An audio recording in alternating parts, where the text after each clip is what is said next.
Bom dia! Seja bem-vindo a mais uma edição do Pão Nosso de Cada Dia 2025, um quadro do canal A Palavra Responde. As reflexões deste ano continuam sendo baseadas na Maratona Bíblica 2025 da CCDP, intitulada The Way. Estamos lendo o Novo Testamento e Salmos, extraindo da leitura 360 palavras-chave para a nossa vida. São palavras que influenciarão nossa vida espiritual, emocional, familiar, profissional e muito mais. Participe conosco das reflexões trazidas diariamente pelo pastor Sinésio Santos. Deus te abençoe.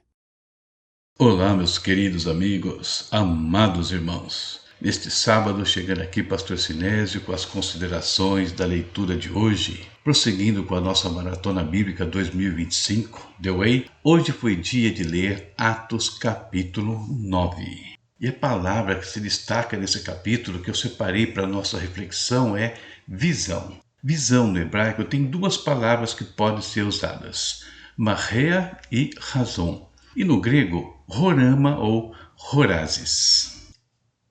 Como vimos, no Velho Testamento temos duas palavras que significam visão. Marrea significa visão, aparência, revelação visual ou espiritual, muito comum no livro de Daniel.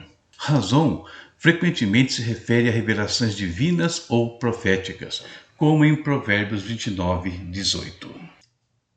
No Antigo Testamento, razão eram meios pelos quais Deus comunicava sua vontade de forma sobrenatural e pessoal. Ele se revela por meio de visões.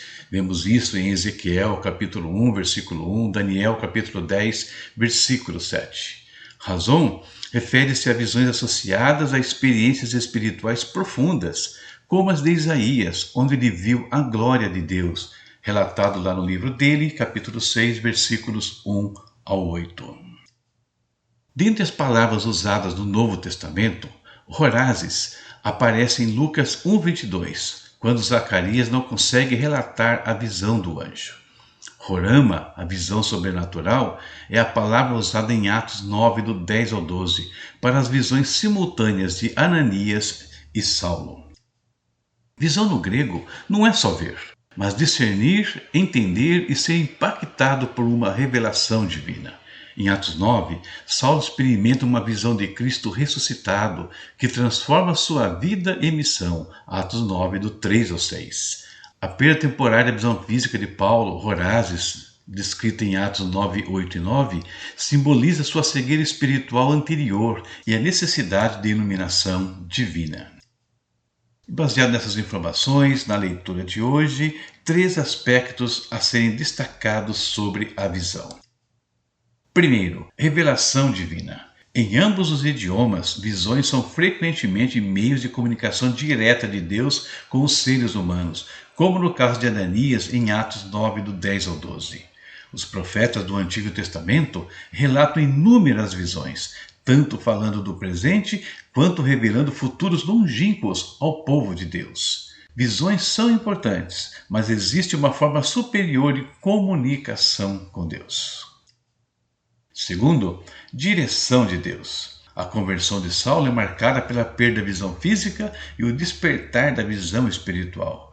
Deus age por meio de visões para conduzir tanto Ananias quanto Saulo, revelando sua soberania e propósito. A cegueira de 3 dias prepara Saulo para enxergar com os olhos da fé e viver uma nova missão. Finalmente, transformação. A visão de Saulo no caminho para Damasco é um exemplo de como uma experiência espiritual pode transformar completamente uma vida. Atos 9, do 17 ao 18. A cegueira física de Paulo e sua subsequente cura simboliza a transição de uma vida de escuridão espiritual para a luz da verdade divina. Concluindo, a verdadeira visão começa quando os olhos se abrem para Deus e sua vontade. Em Atos 9, a perda da visão física revela a cegueira espiritual de Saulo, antecede a sua cura interior. Ver no reino de Deus é mais que enxergar, é perceber o propósito divino. Deus une os aspectos físico e espiritual em um propósito maior. Neste capítulo, vemos que a verdadeira visão vem de Deus, iluminando olhos e corações. Quero terminar lendo um texto de Atos capítulo 26, versículos 12 ao 18, onde Lucas narra uma segunda vez a experiência de Paulo na estrada de Damasco.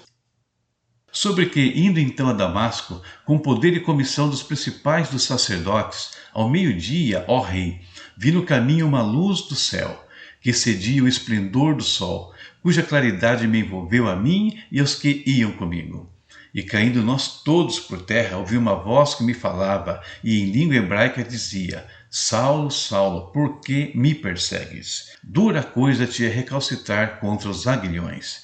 E disse eu: Quem é, Senhor? E ele respondeu: Eu sou Jesus a quem tu persegues.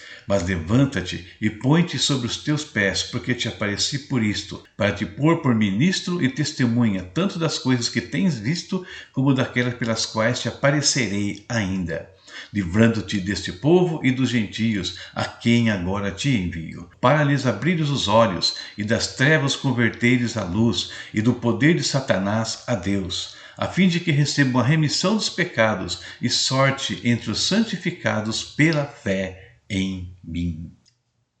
É isso. Por hoje, a leitura de amanhã, Atos capítulo 10, já está na sua tela. Que o Senhor ilumine os olhos dos nossos corações dia após dia, para que nós não fiquemos em trevas espirituais, pelo contrário, entendemos a perfeita, boa e agradável vontade dele.